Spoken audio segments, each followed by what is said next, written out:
What's up, Kansas City? I'm Serenity, and today we have poet Sarah Glass, also known as MissConception.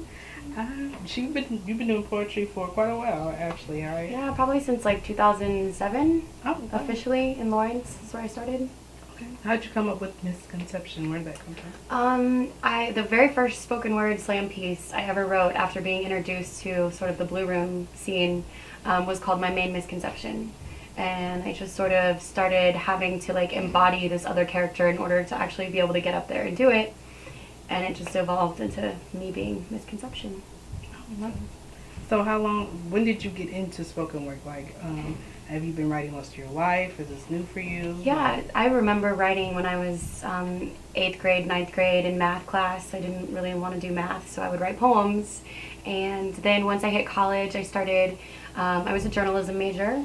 So I was doing a lot of writing, taking some creative writing classes, and stumbled across the poetry reading at the Jazz House in Lawrence, and just ended up hosting that for a couple of years, and just evolved. And then once I hit the Blue Room scene, I really started seeing what people were doing with the craft, and it really inspired me to want to work harder, write more, and move into more hip hop and singing. So you're a professional artist, right? There's just what you do.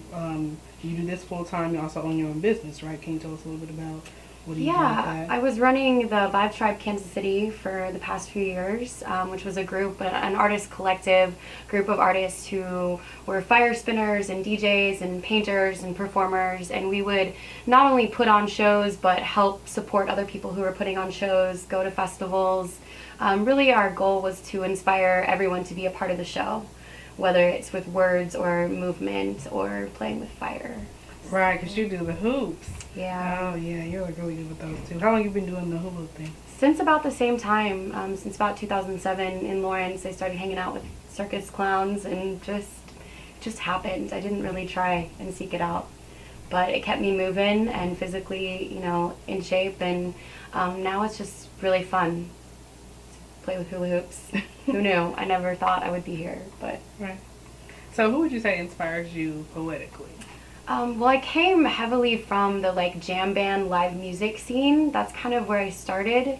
In Lawrence, they used to force me to get up and flow with the jam band every Monday night because nobody would be there, and they would just be like, do a poem, it's fine. Mm-hmm. So I was really inspired by the musicians and the communication that was happening there.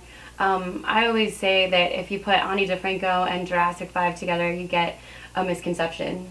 So Ani DeFranco is one of my favorite writers, and Jurassic 5, I remember in 6th grade memorizing Concrete Schoolyard by heart, and I didn't even know really what hip-hop was or why I liked it so much. I just thought it was the best song.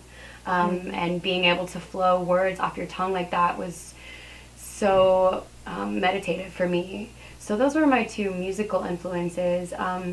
Like I said, when I hit the Blue Room, I was so inspired by Simeon Taylor and JR and some of these people who were just so on top of their game with the memorization and with the message. So a lot of local poets really inspire me. Nightlife Jones, he's my partner in rhyme. Yeah. He's such an inspiration. Yeah. and of course you, and just everybody in the scene, we keep kind of bouncing off each other and growing. Yeah, that's definitely what it's about. Yeah. So as you keep mentioning the Blue Room. So you're talking about jazz poetry jams, right? Mm-hmm. So what's the history of you going there? What would you say? I started going there in 2010. I mean, I really had no idea about the slam scene. I was in Lawrence, we were reading poetry, it was fun, but there wasn't really any craft or art to it. And then once I discovered that people were memorizing this and performing it as theatrically inclined, which was where I was at, and incorporating song, and then there was the band I know there. Simeon does that quite a bit with the music. Mm-hmm. So it just started to unfold and was really magical. It's a great place down here at 18th and Vine. Right. What upcoming projects are you working on? I'm working on another album.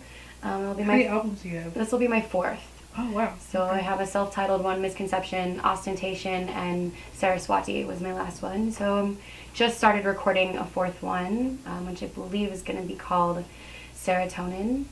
And then I'm always working on the fire and performance art stuff, and I'm also working on producing a documentary I'm involved in activism to an extent. My grandfather was a civil rights activist and lawyer in the 70s in Kansas City. What's his name? Sidney Willens. And he was really involved with the creation of the ombudsman. And I don't know, there was this famous case called the Bailey case, which was a man who was severely beaten by the Kansas City Police Department, and my grandfather represented him and his family. And he's just always been working for people who didn't necessarily weren't given their voice. And he has so many little tactics that apply to everyday people as far as getting what you want from the political system, from the police department. So that documentary is called The Hellraiser, and that will be out probably within the next 2 months. Okay. So would you say this is your living in your purpose right now?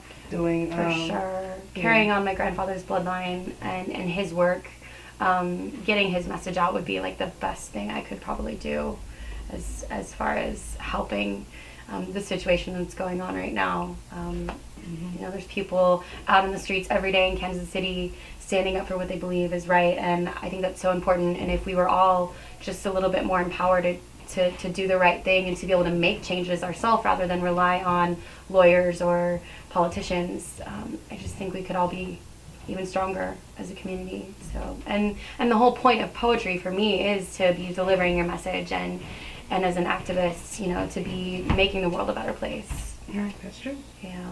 So how would somebody get in contact with you? You can find me online at themissconception.com. I'm on Facebook under Misconception, Instagram, MissConception. And yeah, the website would be the best place. All right. Well, thanks, Kansas City. I'm Serenity, reminding you to spit your piece. Then also make sure you check out whatsupkansascity.net and all the videos, interviews on the site. Thanks.